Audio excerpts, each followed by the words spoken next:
Hi, my name is Julian. Welcome to my channel, Remembering Love. Today we're going to be looking at the topic of humility, and we're going to be looking at a couple of medieval mystics from Julian of Norwich, John of the Cross, we see the books here, and how these mystics approach the issue of humility, what we can learn from it ourselves, and just the fact I think it's just a very curious and interesting thing in terms of the way they understood and thought about the world. What you'll find is when you read John of the Cross or Teresa of Avila, Julian of Norwich, or a lot of these medieval mystics, there's a lot of emphasis in their writing on the virtue of humility, of being humble in the presence of God. And they didn't just want to be humble, they actually requested and asked to be humbled by God. Julian of Norwich had three wishes. One of those wishes was to be made so gravely ill that she would come to the door of death and see sort of God more up close. So she actually had a wish. On her wish list was to be made so ill she would almost die. And she did actually have that wish granted. And John of the Cross talks about wanting to be humbled, wanting things to not go right, or bestow difficulty upon me in order to bring me back down to size, in order to deflate my sense of self-importance. It's very difficult for us to get a sense of just that whole way of thinking. Now, some of it is medieval times kind of thinking, and it also goes against the sort of the modern prosperity Christianity of everything's all about trying to create wealth and abundance. It goes against the whole law of attraction thing, which is all about, I'm going to think these positive vibes, I'm going to create this kind of thought processes that is going to attract abundance, wealth, money, relationships, health.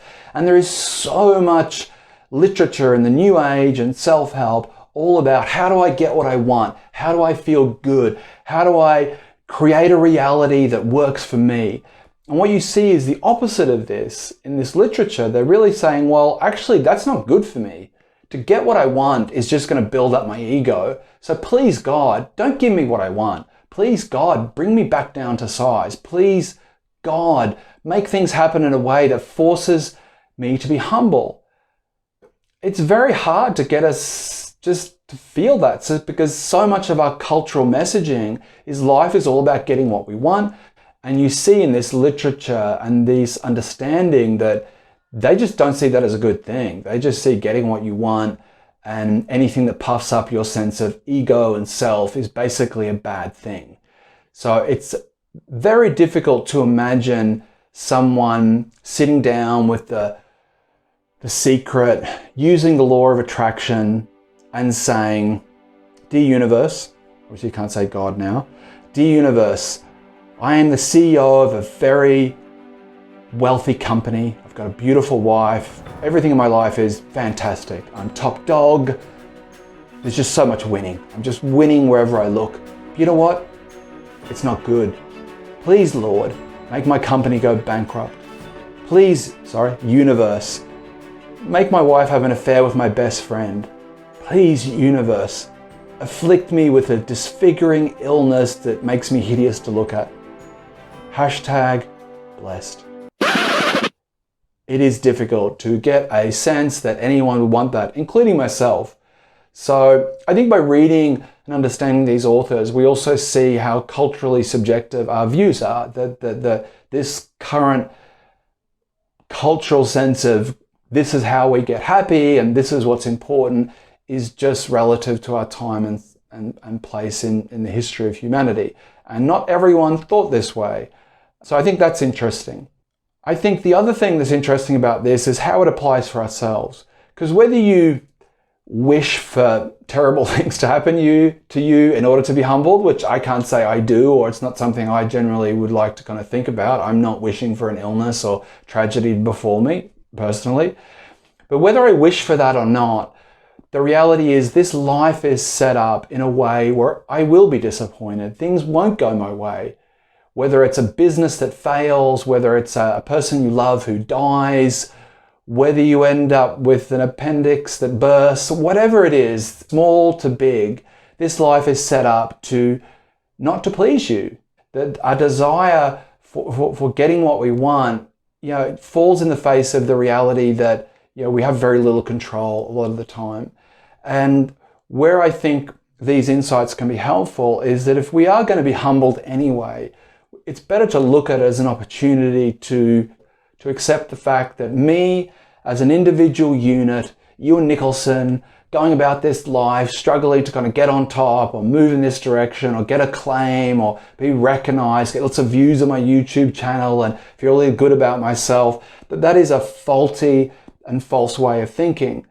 To recognize that my importance doesn't come from being Ewan, it comes from my connection to that which is divine and that which is really greater than myself.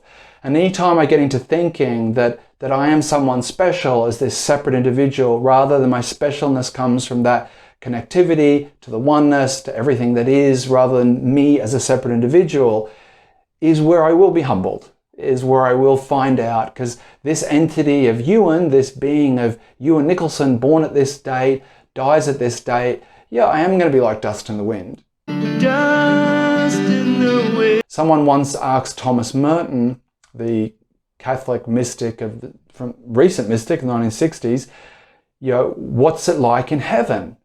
And he said, whatever it's like, there won't be much of you there. And this is what they understood, that this identity that we're protecting and that we're building up and that we're trying to enlarge, in essence, is temporary.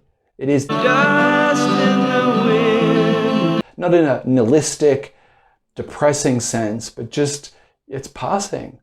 And we can either remember that, stay humble to that, and stay in reverence to that which isn't passing, which is God's love, present, silent, stillness, whatever term you want to give it.